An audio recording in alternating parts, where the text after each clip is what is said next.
Ops को लेकर सामने आया बड़ा अपडेट। सबको नहीं, सिर्फ 26,000 कर्मचारियों को मिलेगा फायदा। Old pension scheme for central government employees. पुरानी पेंशन योजना की बहाली को लेकर सरकार ने अपना रुख साफ कर दिया है।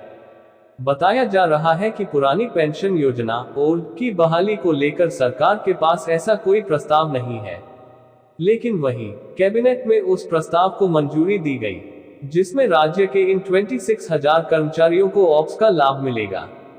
चलिए नीचे खबर में विस्तार से जानते हैं। महाराष्ट्र कैबिनेट ने गुरुवार को एक प्रस्ताव को मंजूरी दे दी, जो नवंबर 2005 के बाद सेवा में शामिल होने वाले राज्य सरकार के कर्मचारियों को पुरानी पेंशन योजना ऑप्स का लाभ उठाने का विकल्प प्रदान करता है। कैबिनेट का यह फैसला सरकारी और अर्ध सरकारी कर्मचारियों की हड़ताल पर चले जाने के बाद आया।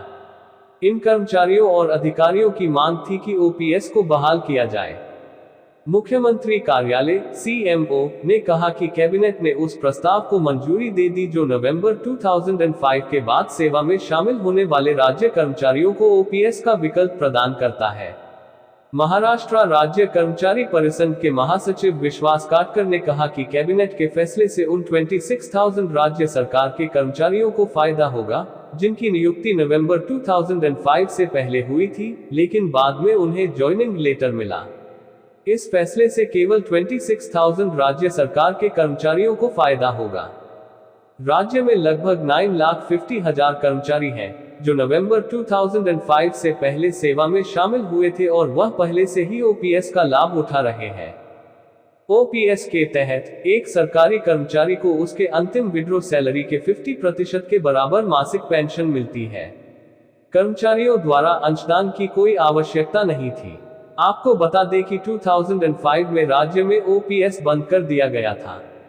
नई पेंशन योजना एनपीएस के तहत एक राज्य सरकार का कर्मचारी अपने मूल वेतन और महंगाई भत्ते का 10% योगदान देता है और राज्य भी उतना ही योगदान देता है।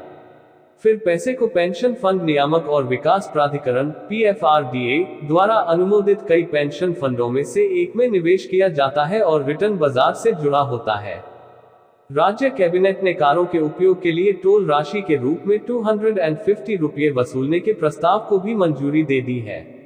Mumbai trans harbour link (MTHL) देश का सबसे लंबा समुद्री पुल है, जो मुंबई में सेवरी को पड़ोसी रायगढ़ जिले में नहावा शेवा से जोड़ता है।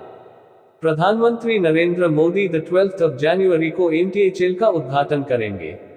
इस 21.8 किलोमीटर लंबे पुल के चलते अब मौजूदा समय में 2 घंटे की यात्रा के समय को घटाकर लगभग 15 से 20 मिनट कर देगा।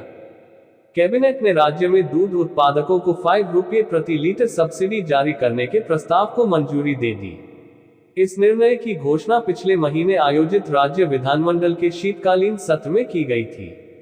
कैबिनेट द्वारा अनुमोदित एक अन्य प्रस्ताव में मंत्रालय में काम करने वाले क्लर्क टाइपिस्टों को उनके वर्तमान पारिश्रमिक के अलावा 5,000 रुपये का मासिक भत्ता दिया जाएगा।